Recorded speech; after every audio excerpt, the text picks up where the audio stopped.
Solitude is the soil in which genius is planted, creativity grows, and legends bloom.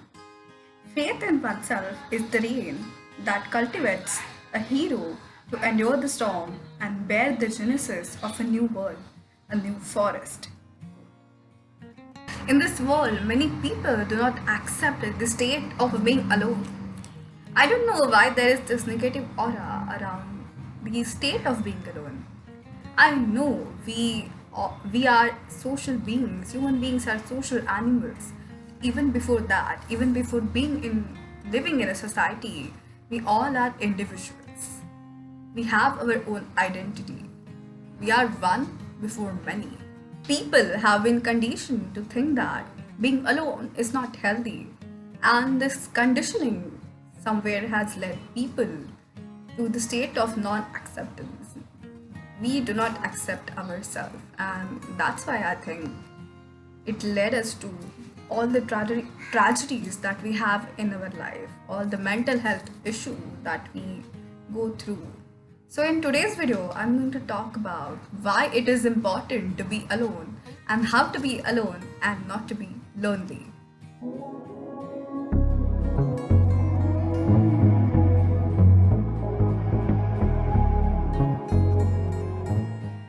Welcome, I am Rituja, and this is my special space where I talk about spirituality, my journey of self discovery, yoga, and all the random stuff. And if you're interested in this content, then please subscribe to my YouTube channel. So let's get to our topic.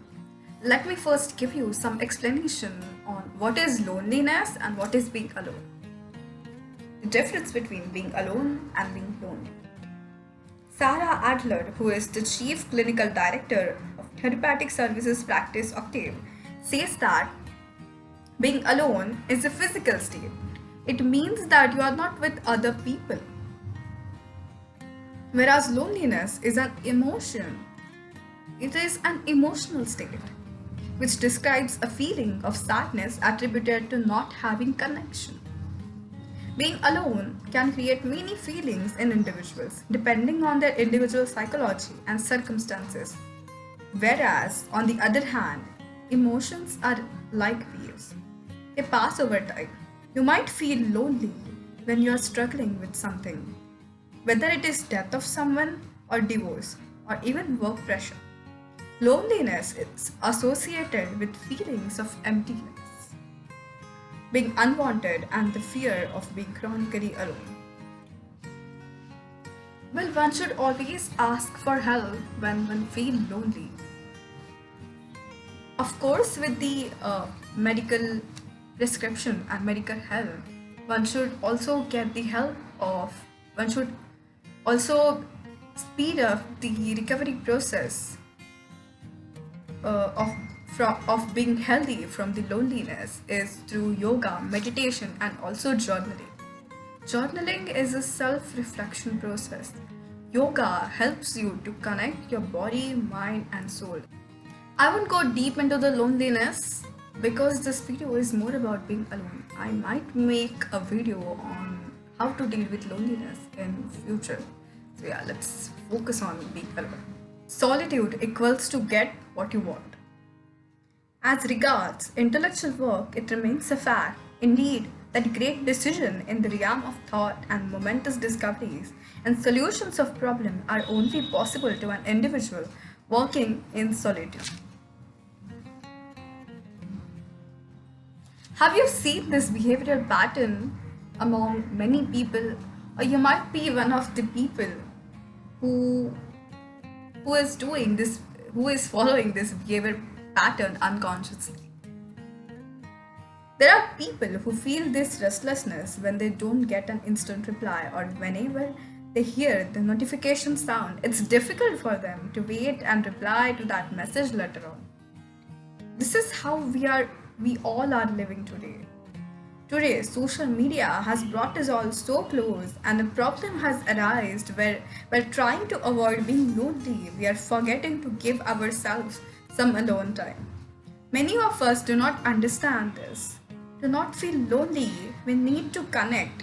We need to make connection. Of course, with the outer world, but even before that, there is a world that exists here. this world.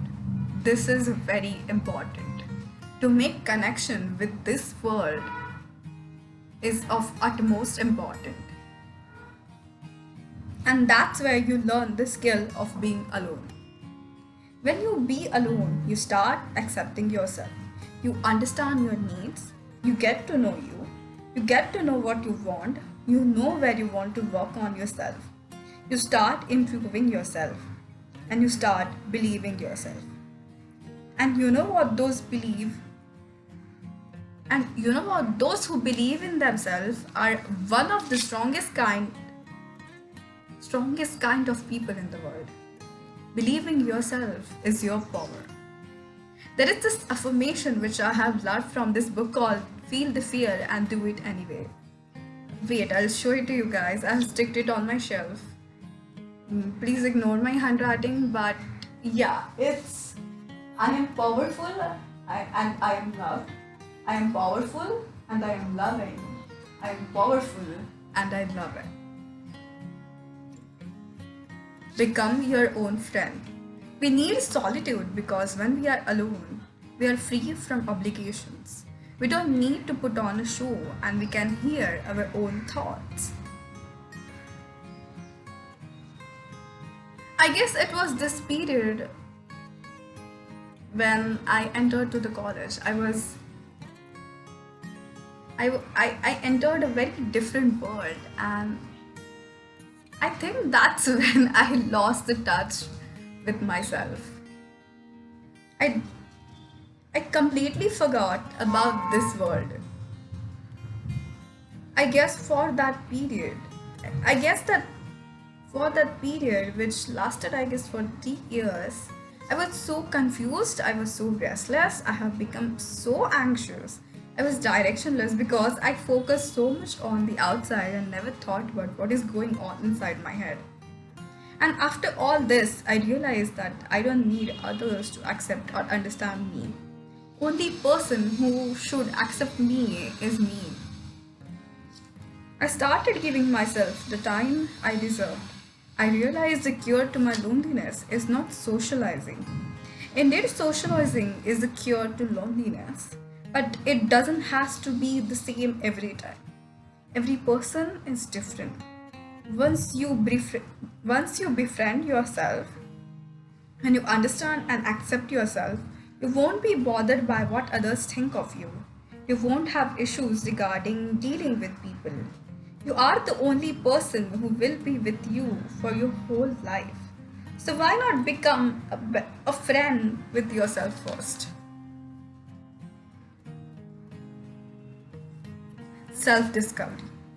Thought of being on my own really terrified me, but then I realized being alone is really a cleansing thing. I had read this somewhere that Gen Z generation is the loneliest. And what would be the reason behind this? I think as the world evolved, as we develop, we have now become a busy generation who have lost touch with ourselves. We don't know what boredom is. We are constantly stimulating our brains with different kinds of information. And I guess that's why social media detox thing is very popular. That's where the self-discovery journey starts. First, you know the importance of solitude, then you befriend yourself, and then the self-discovery journey. My self-discovery journey also led me to explore the spiritual side of me. Right now, I'm so much into reading spiritual kind of stuff. I'm reading this book right now, an autobiography of an yogi. I have this in Marathi, but yeah, it's a very interesting book. I recommend it to everyone who are interested in spirituality, or anyone can read this who want to know more sides of life. I have been thinking about going for Vipassana, a silent spiritual retreat. Going for Vipassana is one of the best way to stay away from all the external simulations and have peace of mind. During the self-discovery journey, you might find few talents or things about you never expected you might have. This journey can be more fun if you connect more with nature, with animals, work upon something you always wanted to do.